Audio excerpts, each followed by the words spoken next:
আসসালামু আলাইকুম ওয়া রাহমাতুল্লাহ। দর্শক, আমাদের এই পবিত্র ধর্ম ইসলাম ধর্মে দোয়া দুরুদ জিকির আজকার আমল করা খুবই সহজ। মানুষ চাইলে যে কোনো সময় ছোটখাটো আমল ও জিকির আজকার করতে পারে।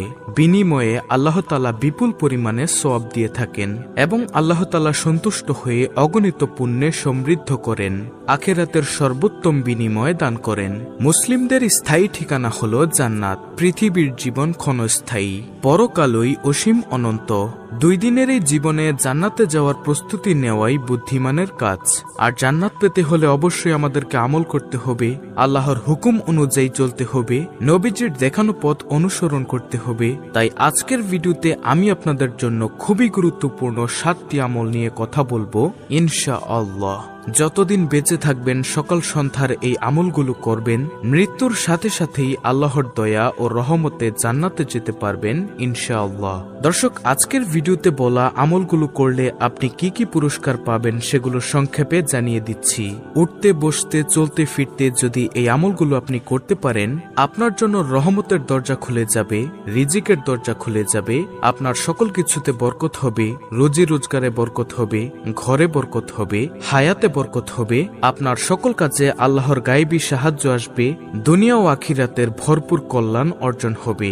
আমি নিশ্চিত আজকের এই আমলের আলোচনাটি আপনার জীবনের মোড় ঘুরিয়ে দিবেন ইনশাআল্লাহ। তাই ধৈর্য ধরে ভিডিওটি দেখার ও শোনার জন্য অনুরোধ রইল। তাহলে চলুন সকাল সন্ধ্যার কিছু গুরুত্বপূর্ণ আমল আমরা জেনে নেই। দর্শক, সকাল সন্ধ্যার আমল নম্বর 1, সাইয়্যিদুল ইস্তেগফার বা ক্ষমা প্রার্থনার শ্রেষ্ঠ দোয়া নামে একটি দোয়া আছে। ইস্তেগফার মানে হলো ক্ষমা প্রার্থনা করা, আর সর্বশ্রেষ্ঠ ইস্তেগফার হলো সাইয়্যিদুল ইস্তেগফার। হযরত আব্দুল্লাহ ইবনে আব্বাস রাদিয়াল্লাহু তাআলা আনহু থেকে বর্ণিত, রাসূলুল্লাহ সাল্লাল্লাহু আলাইহি ওয়াসাল্লাম বলেন, যদি কেউ বেশি বেশি আল্লাহর কাছে ক্ষমা চায়, আল্লাহ তাআলা তাকে সকল প্রকার দুর্দশা থেকে মুক্তি দান করবেন, হতাশা ও দুশ্চিন্তা থেকে পরিত্রাণ দান করবেন, তাকে এমন উৎস থেকে রিজিক দান করবেন যা সে কল্পনাও করতে পারবে না। হাদিসটি রয়েছে আবু দাউদ শরীফে। আন্তরিক বিশ্বাসের সাথে যদি কেউ প্রতিদিন সকালে ফজরের পরে ও সন্ধ্যায় আসর বা মাগরিবের পরে এই সাইয়্যিদুল ইস্তেগফার পাঠ করে, আর সে যদি ওই দিন মারা যায়, ইনশাআল্লাহ সে জান্নাতে যাবে। এই গ্যারান্টি দিয়ে গেছেন স্বয়ং রাসূলুল্লাহ সাল্লাল্লাহু আলাইহি ওয়াসাল্লাম। বুখারী শরীফের হাদিস, তিরমিজি শরীফের হাদিস। আর প্রিয় দর্শক, সেই সাইয়্যিদুল ইস্তেগফারটি হলো, আল্লাহুম্মা আনতা রাব্বি লা ইলাহা ইল্লা আনতা খলাকতানি ওয়া আনা আবদুকা ওয়া আনা আলা আহদিকা ওয়া ওয়াদিকা মাসতাতু আউযু বিকা মিন শাররি মা সানাতু আবুউ লাকা বিনিআমাতিকা আলাইয়া ওয়া আবুউ লাকা বিযাম্মি ফাগফিরলি ফাইন্নাহু লা ইয়াগফিরুয যুনুবা ইল্লা আনতা। এটি হলো সাইয়্যিদুল ইস্তেগফার। আর সাইয়্যিদুল ইস্তেগফারের অর্থ মনোযোগ দিয়ে শুনুন। অর্থ হলো, হে আল্লাহ, তুমি আমার প্রতিপালক, তুমি ছাড়া কোনো ইলাহ নেই, তুমিই আমাকে সৃষ্টি করেছ, আমি তোমারই বান্দা। আমি যথাসাধ্য তোমার সঙ্গে প্রতিজ্ঞা ও অঙ্গীকারের উপর আছি। আমি আমার সব কৃতকর্মের কুফল থেকে তোমার কাছে আশ্রয় চাই। তুমি আমার প্রতি তোমার যে নিয়ামত দিয়েছ তা স্বীকার করছি, আর আমার কৃত গুনাহের কথাও স্বীকার করছি। তুমি আমাকে ক্ষমা করে দাও, কারণ তুমি ছাড়া কেউ গুনাহ ক্ষমা করতে পারবে না। দর্শক, সাইয়্যিদুল ইস্তেগফারের নিয়মটি আমি বলে দিয়েছি, আপনি সেই নিয়মে আমলটি করবেন। তারপরে সকাল সন্ধ্যার 7টি আমলের মধ্য থেকে দ্বিতীয় নম্বর আমলটি হলো, একটি দোয়া রয়েছে যে দোয়াটি পড়লে জান্নাত ওয়াজিব হয়ে যায়, তার উপর আল্লাহ তাআলার সন্তুষ্টি হওয়া হক হয়ে দাঁড়ায়। বিভিন্ন বর্ণনা অনুযায়ী তাকে জান্নাতে প্রবেশ করানো রাসূল সাল্লাল্লাহু আলাইহি ওয়াসাল্লামের দায়িত্ব। কিয়ামতের দিন আল্লাহর সন্তুষ্টি বা জান্নাত পাওয়ার জন্য সহজ এই আমলটি 3 বার করবেন। নবীজি সাল্লাল্লাহু আলাইহি ওয়াসাল্লাম বলেছেন, আল্লাহ তার বান্দাদের সাথে ওয়াদা করেছেন যে ব্যক্তি প্রত্যেকদিন সকালে 3 বার ও সন্ধ্যায় 3 বার এই দোয়া পড়বে, কিয়ামতের দিন আল্লাহ তার উপর সন্তুষ্ট থাকবেন। হিসনুল মুসলিম, পৃষ্ঠা নম্বর 138। আর সেই দোয়াটি হলো, রাদিতু বিল্লাহি রাব্বাও ওয়া বিল ইসলামি দিনাও ওয়া বি মুহাম্মাদিন নাবিয়্যা ওয়া রাসূলাহ সাল্লাল্লাহু আলাইহি ওয়াসাল্লাম। এই দোয়াটি পড়বেন 3 বার। সকালে ও সন্ধ্যায়, অর্থাৎ সকালে 3 বার এবং সন্ধ্যায় 3 বার। দোয়াটির অর্থ হচ্ছে, আমি আল্লাহকে রব হিসেবে, ইসলামকে দিন হিসেবে ও মুহাম্মদ সাল্লাল্লাহু আলাইহি ওয়াসাল্লামকে নবী হিসেবে পেয়ে সন্তুষ্ট। দোয়াটি আমি আবারও বলে দিচ্ছি।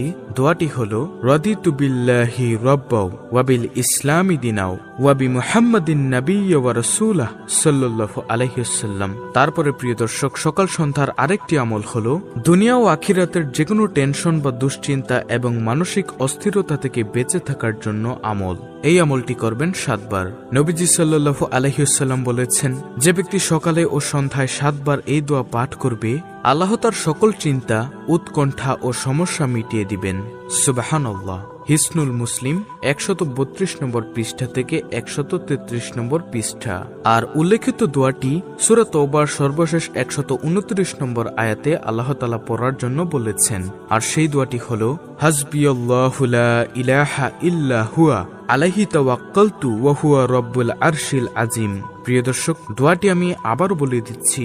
দোয়াটি হলো, হাসবিয়াল্লাহু লা ইলাহা ইল্লা হুয়া আলাইহি তাওয়াক্কালতু ওয়া হুয়া রাব্বুল আরশিল আজিম।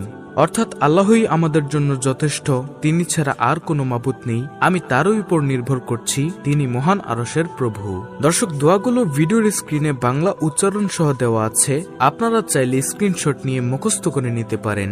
তারপরে সকাল সন্ধ্যার আরেকটি আমল হলো 4 জন দাস মুক্ত করার সমান সওয়াব পাওয়ার আমল। এই আমলটি করবেন 10 বার। এই আমলটি 10 বার করলেই 4 জন দাস মুক্ত করার সমান সওয়াব পাবেন আপনি।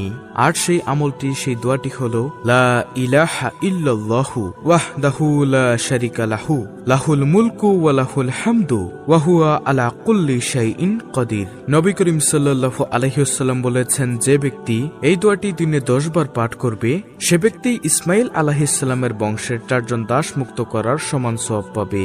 সুবহানাল্লাহ।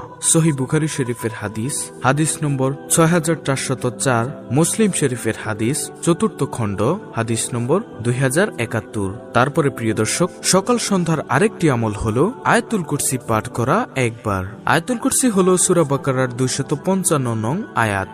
আয়াতুল কুরসির মতো এই পবিত্র মুবারক আয়াত দিনে রাতে বারবার পড়ার নির্দেশনা হাদিস শরীফে আছে। মুমিনের কর্তব্য এই পবিত্র আয়াতকে প্রতিদিনের ওজিফা বানিয়ে নেওয়া। রাসূলুল্লাহ সাল্লাল্লাহু আলাইহি ওয়াসাল্লাম বলেন, যে ব্যক্তি সকাল হওয়ার পর আয়াতুল কুরসি পড়বে, সন্ধ্যা পর্যন্ত জিন বা শয়তানের কবল হতে সে হেফাজতে থাকবে। আর যদি সে সন্ধ্যা হওয়ার পরে পাঠ করে, তাহলে সকাল হওয়া পর্যন্ত সে জিন বা শয়তানের কবল হতে হেফাজতে থাকবে। নাসাই শরীফের হাদিস। দর্শক, সকাল সন্ধ্যার 6 নম্বর আমলটি হলো সূরা ইখলাস, সূরা ফালাক, সূরা নাস পাঠ করা। আবু দাউদ, তিরমিজি। এগুলো হচ্ছে পবিত্র কোরআনুল কারীমের ছোট ছোট সূরা। দর্শক, এই সূরাগুলোর ফজিলত এই ভিডিওতে বলে শেষ করা যাবে না, অর্থাৎ অসংখ্য অসংখ্য সওয়াব রয়েছে। তাই আমি সর্বশেষ 7ম নম্বর আমলে চলে যাচ্ছি। দর্শক, সকাল সন্ধ্যার সর্বশেষ 7ম নম্বর আমলটি হলো সুবহানাল্লাহি ওয়া বিহামদিহি। এটি পাঠ করা 100 বার। সহিহ মুসলিম শরীফের হাদিস। যে ব্যক্তি সকালে 100 বার ও সন্ধ্যায় 100 বার এই তাসবিহ পাঠ করবে, কিয়ামতের দিন তার চাইতে উত্তম আমল নিয়ে আর কেউ আসতে পারবে না। তবে ওই ব্যক্তি ব্যতীত যিনি অনুরূপ তাসবিহ পাঠ করেছে অথবা তার চাইতে বেশি আমল করেছে, অর্থাৎ এই তাসবিহটি পাঠ করেছে সুবহানাল্লাহি ওয়া বিহামদিহি। তাহলে সকাল সন্ধ্যায় এই আমলগুলো আপনি করবেন।